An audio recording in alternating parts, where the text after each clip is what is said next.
Olha, você provavelmente conhece alguém que trabalha na cozinha ou na limpeza dos banheiros da escola pública. O problema é que esses servidores públicos não sabem que eles eventualmente têm direito a um adicional de insalubridade pelo serviço que eles realizam. Deixa eu explicar para você. A moça que trabalha na cozinha, ela está submetida a um alto grau de caloria, ou seja, está muito quente lá dentro. E, baseado nisso, a NR15 do Ministério do Trabalho diz que existe um limite de graus Celsius que o servidor público, nesse caso, pode ficar submetido para receber o adicional de insalubridade. Então, passando desse limite, o servidor público faz jus a um adicional de insalubridade sobre a remuneração. Para esse pessoal que trabalha na cozinha, o adicional de insalubridade vai ser no valor de grau médio, ou seja, a gente vai ter um adicional no valor de 20% do salário mínimo, incidindo sobre a remuneração desse servidor público. É claro, a gente tem que ter muita atenção com o que o estatuto do seu município ou do seu estado diz sobre o adicional de insalubridade. Por quê? Porque pode ser que tenha uma quantidade, um valor diferente do previsto na CLT. Além do adicional previsto para o pessoal que trabalha na cozinha, a gente também tem o adicional para aquele servidor que trabalha limpando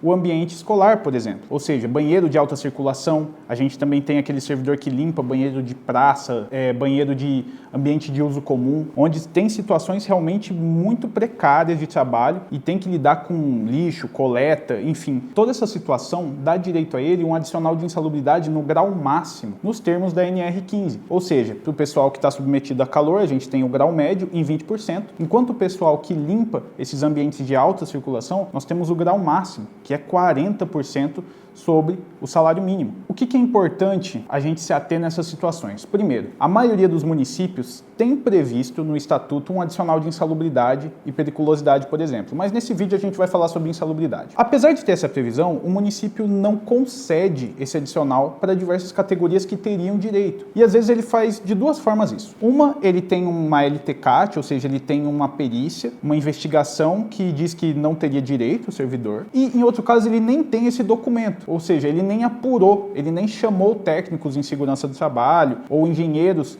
da segurança do trabalho para investigar a possibilidade da incidência de adicional de insalubridade e periculosidade para diversas categorias. Nessas duas situações, qual é o caminho que o servidor público pode seguir para resolver e ter reconhecido o seu direito ao adicional de insalubridade? A partir da contratação de um advogado, de preferência especialista em direito público, ele vai poder protocolar uma ação judicial visando discutir a incidência desse adicional de insalubridade. Essa ação judicial ela é um pouco peculiar. Por quê? Porque ela necessariamente precisa de uma perícia. O juiz vai designar uma perícia para apurar a incidência da insalubridade no serviço desse servidor público. Então, a perícia ela vai justamente identificar se o servidor público lida com lixo, com a coleta, com a limpeza desses ambientes de alta circulação. O perito vai identificar para aquela servidora que trabalha na cozinha, a famosa tia da merenda, se ela está submetida a um calor que ultrapassa os limites da NR15. A partir dessa perícia, vai ser emitido um laudo. Esse laudo vai dizer para a gente se esses limites estão sendo respeitados ou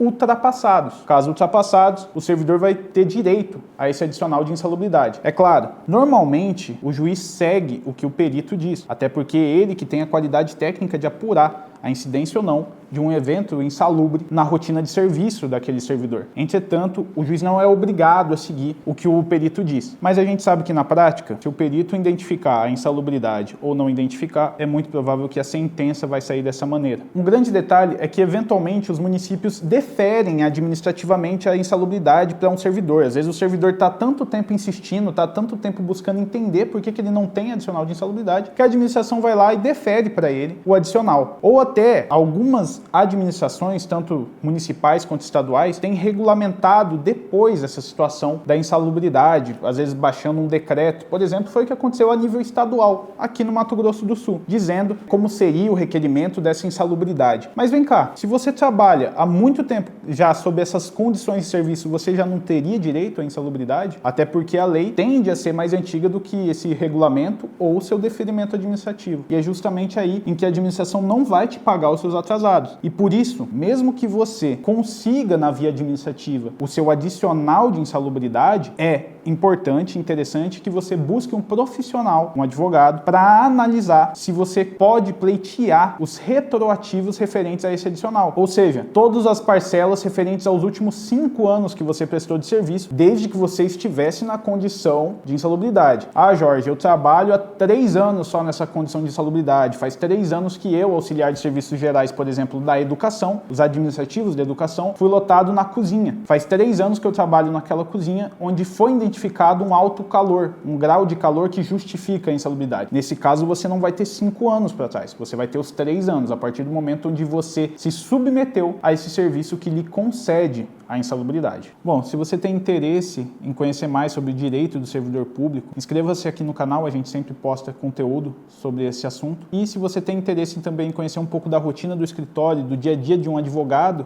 que cuida de servidores públicos, acompanhe o trabalho do advogado Jorge Fernandes, a minha figura, nas redes sociais.